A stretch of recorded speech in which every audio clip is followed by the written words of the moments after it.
Hi friends, welcome to Roshni's world. ഇന്ന് ഞാൻ മുട്ടയും ബ്രെഡും വെച്ചിട്ടുള്ള ഈസി റെസിപ്പി ആയിട്ടാണ് വന്നിരിക്കുന്നത്. ഇത് ബ്രേക്ക്ഫാസ്റ്റ് ആയിട്ടും ഈവനിങ് സ്നാക്സ് ആയിട്ടും എങ്ങനെ വേണമെങ്കിലും കഴിക്കാട്ടോ. അപ്പോൾ റെസിപ്പിയിലേക്ക് കടക്കുന്നതിന് മുൻപേ എൻ്റെ ചാനൽ ആദ്യമായിട്ടാണ് നിങ്ങൾ കാണുന്നതെങ്കിൽ ഒന്ന് ലൈക്ക് ചെയ്യാനും സബ്സ്ക്രൈബ് ചെയ്യാനും മറക്കല്ലേ. അപ്പോൾ നമുക്ക് റെസിപ്പിയിലേക്ക് പോകാം. ഞാൻ 4 ബ്രെഡ് പീസസ് എടുത്തു വെച്ചിട്ടുണ്ട്. ഇനി ഇതൊന്ന് കട്ട് ചെയ്തെടുക്കട്ടെ. അപ്പോൾ നമുക്കിത് ചെറിയ ചെറിയ പീസായിട്ട് സ്ക്വയർ ടൈപ്പിൽ കട്ട് ചെയ്തിട്ട് എടുക്കാൻ നോക്കണേ. ഈ ഒരു വലിപ്പത്തിലാണ് ഞാൻ കട്ട് ചെയ്ത് വെച്ചത്. ഇനി ഇതേപോലെ ബാക്കിയൊക്കെ കട്ട് ചെയ്യാം.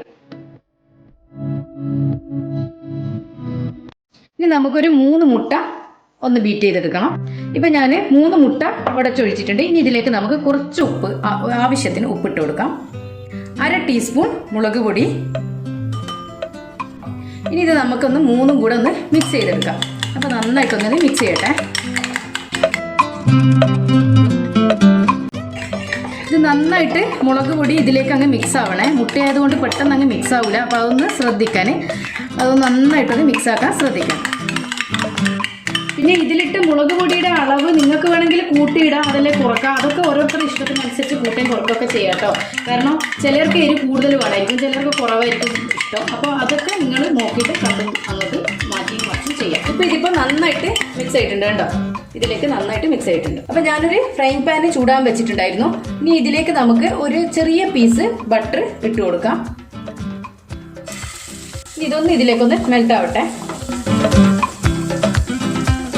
ബട്ടർ മെൽറ്റ് ആവുന്ന സമയത്ത് ഫ്ലെയിം ഒന്ന് താഴ്ത്തി വെക്കാൻ ശ്രദ്ധിക്കണേ, അല്ലെങ്കിൽ പിന്നെ ഇത് പെട്ടെന്ന് കരിഞ്ഞു പോകാൻ വഴിയുണ്ട്. അപ്പോൾ ബട്ടർ മെൽറ്റായി വന്നിട്ടുണ്ട്. അതിലേക്ക് നമുക്ക് ഒരു ഉള്ളിയുടെ പകുതി എടുക്കാൻ, അത് നമുക്ക് വഴറ്റിയെടുക്കാം.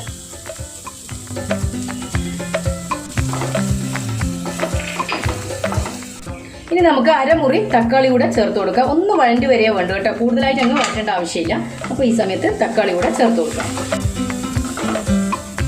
ഫ്ലെയിം ഒന്ന് ഈ സമയത്ത് ചെറുതായിട്ടൊന്ന് മീഡിയം ഫ്ലെയിമിലാക്കിയിട്ട് അത് വീണ്ടും അതൊന്ന് ചൂടായി വരുമ്പോൾ ലോ ഫ്ലെയിമിലാക്കിയിടാം കേട്ടോ. ഇപ്പം ഞാനൊന്ന് ഫ്ലെയിം ഒന്ന് താഴ്ത്തി വെച്ചിട്ടുണ്ട്. അപ്പോൾ തക്കാളി നന്നായിട്ടൊന്ന് ഉടഞ്ഞു കിട്ടിക്കോട്ടെ. ഇനി ഞാൻ ഒരു 1/2 ടീസ്പൂൺ ഗരം മസാല പൊടി ഇട്ട് കൊടുക്കുന്നുണ്ട്, ടീസ്പൂൺ തന്നെ. അപ്പോൾ ഈ ഗരം മസാല ഇട്ടതിന് ശേഷം അതിൻ്റെ റോസ് സ്മെല്ല് മാറുന്നവരെ നമുക്കൊന്ന് വഴറ്റി കൊടുക്കാം. ഇപ്പോൾ ഏകദേശം തക്കാളി നന്നായിട്ട് ഉടഞ്ഞു വരുന്നുണ്ട് കണ്ടോ. ഇതിപ്പോൾ നന്നായിട്ട് വഴണ്ടി വന്നിട്ടുണ്ട്. ഇനി നമുക്ക് ഒന്നിങ്ങനെ പരത്തി വെച്ച് കൊടുക്കാൻ, ഈ പാനിൻ്റെ എല്ലാ ഭാഗത്തും ആവുന്ന വിധത്തിൽ ഒന്നിങ്ങനെ പരത്തി വെച്ച് കൊടുക്കാം. അപ്പോൾ ഞാനിതാ ഈ അടിച്ചു വെച്ച മുട്ട കൂടെ ഇനി ഇതിലേക്ക് ഒഴിക്കാൻ പോകാൻ. അതിന് വേണ്ടിയിട്ടാണ് ഞാൻ ഇതിങ്ങനെ പരത്തി വെക്കാൻ പറഞ്ഞത്. അപ്പോൾ ഈക്വലായിട്ട് എല്ലായിടത്തും ആക്കി കിട്ടും.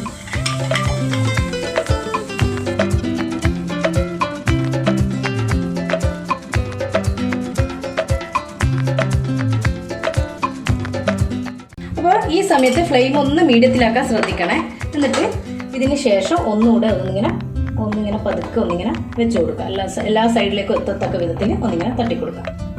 അപ്പോൾ ഫ്ലെയിം ഒന്ന് മീഡിയത്തിലാക്കാൻ ശ്രദ്ധിക്കണേ. ഇനി നമുക്ക് ഇതിലേക്ക് ഇതൊന്ന് വലിഞ്ഞു വരുന്ന സമയത്ത്, മുട്ട ഒന്ന് ഏകദേശം ഒന്ന് വലിഞ്ഞു വരുമല്ലോ, ആ സമയത്ത് നമുക്ക് ഈ ക്യൂബ്സായി കട്ട് ചെയ്ത ബ്രെഡ് പീസസ് ഇട്ട് കൊടുക്കാം.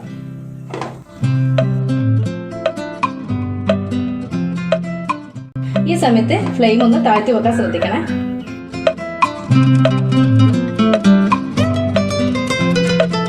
ഇതിപ്പോൾ ഇതിന്റെ മുകളിൽ നന്നായിട്ട് സെറ്റ് ചെയ്ത് വെച്ചിട്ടുണ്ട്. ഇനി ഇത് നമുക്കൊന്ന് പതുക്കെ ഒന്നിങ്ങനെ പ്രസ് ചെയ്ത് കൊടുക്കാം. അത് അതിനോടൊന്ന് ഒട്ടി നിൽക്കേണ്ടിയിട്ട്.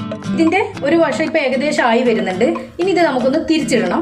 അതിന് വേണ്ടിയിട്ട് 2 മാർഗ്ഗങ്ങളുണ്ട്. ഒന്ന് വേണമെങ്കിൽ നിങ്ങൾക്ക് പ്ലേറ്റ് ഇങ്ങനെ ഇതിന്റെ മുകളിൽ കമഴ്ത്തി കൊടുത്തിട്ട് അത് പതുക്കെ ഇങ്ങോട്ട് എടുത്തിട്ട് തിരിച്ചിട്ട് കൊടുക്കാം. ആ പ്ലേറ്റിൽ തന്നെ ഇതിൽ തന്നെ ചെയ്ത് കൊടുക്കാം.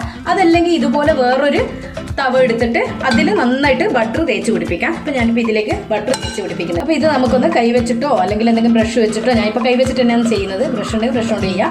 അപ്പോൾ പതുക്കെ ഒന്നിങ്ങനെ എല്ലാ ഭാഗത്തും ഒന്നിങ്ങനെ ചുറ്റിച്ചു കൊടുക്കാം. കാരണം തിരിച്ചിടുമ്പോൾ അടിഭാഗത്ത് ഇത് വരേണ്ടതല്ലേ. അപ്പോൾ അതുകൊണ്ടാണ് ഇതിങ്ങനെ തേച്ച് പിടിപ്പിക്കുന്നത്, പറ്റിപ്പിടിക്കാതിരിക്കാൻ. അപ്പം ഞാൻ പറഞ്ഞ പോലെ 2 രീതിക്കും ചെയ്യാം കേട്ടോ. അപ്പം ഞാനിപ്പോൾ എളുപ്പത്തിന് ഇങ്ങനെയാണ് ചെയ്യുന്നത്. ഇപ്പം ഇത് ഞാൻ പതുക്കെ ഇങ്ങനെ ഇതിൻ്റെ മുകളിൽ ഇങ്ങനെ വെച്ച് കൊടുക്കുന്നുണ്ട്. എന്നിട്ട് ഇതിനെ പതുക്കെ ഇങ്ങോട്ടേക്ക് തിരിച്ചിട്ട് കൊടുക്കാം. കണ്ടോ, ഇപ്പം ഇങ്ങനെ ആയിട്ടുണ്ട്. ഇനി ഇത് നമുക്ക് ഇതിലേക്ക് അങ്ങ് വെച്ചു കൊടുക്കാം. അപ്പോൾ ഞാൻ ഇതിപ്പോൾ തിരിച്ചിട്ടിട്ടുണ്ട്. ഇനി മറുവശം കൂടെ നമുക്കൊന്ന് ടോസ്റ്റ് ചെയ്തെടുക്കണം. അത് നമ്മളിപ്പോൾ സാധാരണ ബ്രെഡ് ടോസ്റ്റ് ചെയ്യുന്നില്ല, ആ ഒരു രീതിക്ക് ടോസ്റ്റ് ചെയ്തെടുക്കാം. ഇത് കുട്ടികളൊക്കെ പെട്ടെന്ന് കഴിക്കും കേട്ടോ, കൊടുത്താൽ ഇങ്ങനെ ഉണ്ടാക്കി കൊടുത്താൽ. കാരണം നല്ലൊരു ബട്ടറിൻ്റെ ഒക്കെ ടേസ്റ്റ് വരുമ്പോൾ നല്ലൊരു സ്മെല്ലാണ് ഇത് ഉണ്ടാക്കുമ്പോൾ തന്നെ. ഇപ്പോൾ ഏകദേശം 1 മിനിറ്റ് കഴിഞ്ഞിട്ടുണ്ട്. നമുക്ക് ഇതിൻ്റെ മറുവശം ഒന്ന് തിരിച്ചിട്ട് നോക്കാം. അപ്പോൾ ഞാനിപ്പോൾ ബ്രെഡ് തിരിച്ചിട്ടിട്ടുണ്ട്. ഇപ്പോൾ നല്ല ടോസ്റ്റ് ആയിട്ട് വന്നിട്ടുണ്ടോ, നല്ല കറക്റ്റ് പാകത്തിന് വന്നിട്ടുണ്ട്. ഈ ഒരു പാകത്തിന് എടുക്കാൻ നോക്കാം, കരിച്ച് കളയരുത്. കരിച്ച് കഴിഞ്ഞാൽ പിന്നെ ആ ഒരു കരിഞ്ഞ ഒരു ടേസ്റ്റ് വരും. അപ്പോൾ ഈ ടൈമിന് നമുക്ക് മാറ്റാം. പിന്നെ നിങ്ങൾ കുട്ടികൾക്കൊക്കെ കൊടുക്കുമ്പോൾ ഈ ടൈമിന് നിങ്ങൾക്ക് കുറച്ച് ബട്ടർ ഇതിൻ്റെ മുകളിൽ ഇങ്ങനെ ഒന്നിങ്ങനെ പുരട്ടി കൊടുക്കാം. ഞാനിപ്പോൾ പുരട്ടി കൊടുക്കാം, എടുത്തത് കൂടുതലായി പോകണ്ടെന്ന് വിചാരിച്ചിട്ടാണ്. നിങ്ങൾക്ക് വേണമെങ്കിൽ കുട്ടികൾക്കൊക്കെ കൊടുക്കുമ്പോൾ കുറേശ്ശെ ഒന്ന് തൂക്കി കൊടുക്കാം.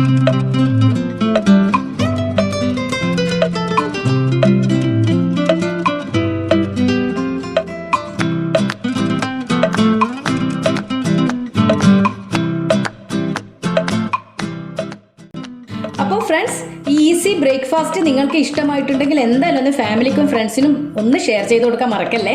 പിന്നെ ഇത് കണ്ടോ, നിങ്ങൾ നല്ല മുകൾ ഭാഗമൊക്കെ നല്ല ക്രിസ്പി ആയിട്ടും നല്ല സോഫ്റ്റ് ആയിട്ടും ഇരിക്കുന്നതാണ്.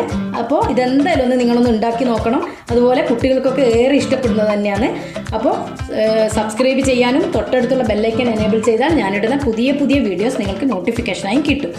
പുതിയ വീഡിയോയിൽ കാണുമ്പോഴേക്കും ബൈ.